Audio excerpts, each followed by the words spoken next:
আসসালামু আলাইকুম। ছোট্ট একটা ভিডিও নিয়ে আজকের মতো হাজির হয়ে গেলাম আপনাদের মাঝে শেয়ার করার জন্য।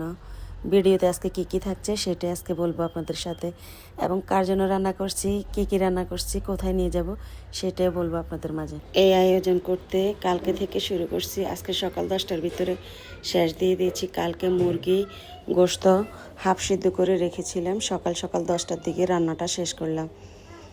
আত্মীয়তার সম্পর্ক হয় আত্মা থেকে। আত্মীয়তার সম্পর্ক বজায় রাখতে হলে আপনাকে যেগুলো করতে হয় সেটা হলো মন থেকে ভালোবেসে আপনি যাই করেন সেটাই হলো আত্মীয়তার সম্পর্ক। আপনি মন থেকে ভালো না বেসে অনেক কিছু করবেন, সেটা হবে আপনার অন্যরকম ভালোবাসা। কিন্তু আমরা যাদের জন্য যাই কিছুই করি না কেন মন থেকে ভালোবেসেই করি। আমার ভাই নেই বাড়িতে, কিন্তু আমার ভাইয়ের শ্বশুর বাড়িতে আমরা এগুলো নিয়ে যাব। আমার ভাইয়ের শালের ছেলে হয়েছে, ওখানে আমরা এগুলো নিয়ে যাব, তার জন্য রান্না করেছি। আমার ভাবিও আমাদের পাশে নেই, ভাবিও বাপের বাড়িতে বোনের ছেলে হয়েছে, কিন্তু আমি, আমার আম্মু, আমার ভাবি, ওরা মিলে আর আমার মেজো ভাবি মিলে আমরা রান্না করছি। ওরা সবাই মিলে আজকে ভাবিকে দেখতে যাবো এবং বাচ্চাটাকেও দেখতে যাব, তাদের জন্য রান্না করলাম। তো কী রান্না করলাম সেটা তো দেখতে পাচ্ছেন। মাংসগুলোর কালার অনেক সুন্দর হয়েছে, কালারগুলো অনেক সুন্দর হয়েছে, রান্নাটা অনেক মজা হয়েছে। কারোর জন্য কিছু যদি আপনি মন থেকে ভালোবেসে করতে পারেন সেটা আমার মনে হয় খুবই ভালো লাগে। যত কষ্টই হোক না কেন কাজগুলো করতে খুবই ভালো লাগে।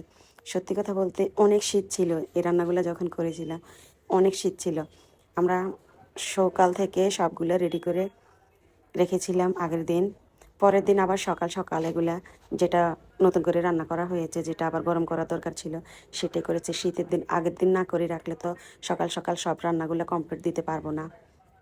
এই তো গরুর মাংস লইলাম 2 বাটি, মুরগি লইলাম 2 বাটি, তারপরে ডিম, কবুতর, মাছ লইলাম 2 বাটি, রুই মাছ সবুজ কোরমা করলাম, এরপরে ডিম লইলাম, এরপরে কলা দিয়ে শিং মাছ দিয়ে রান্না করলাম। আর ওদের বাড়িতে যাওয়ার পরে বাজার থেকে আরও নিয়েছি মিষ্টি, কলা, আপেল, মালটা, কমলা, তারপরে আপনার কলা, গরুর দুধ এইসব নিয়ে গেছি। এটা আমাদের আসলে নিয়ম বলতে এটা কিন্তু বাধ্য করা নয়, যার ভালো লাগে সেই বাচ্চা হলে এরকম করে একজন আরেকজনের জন্য এভাবে নিয়ে যায় আমাদের নোয়াখালীতে।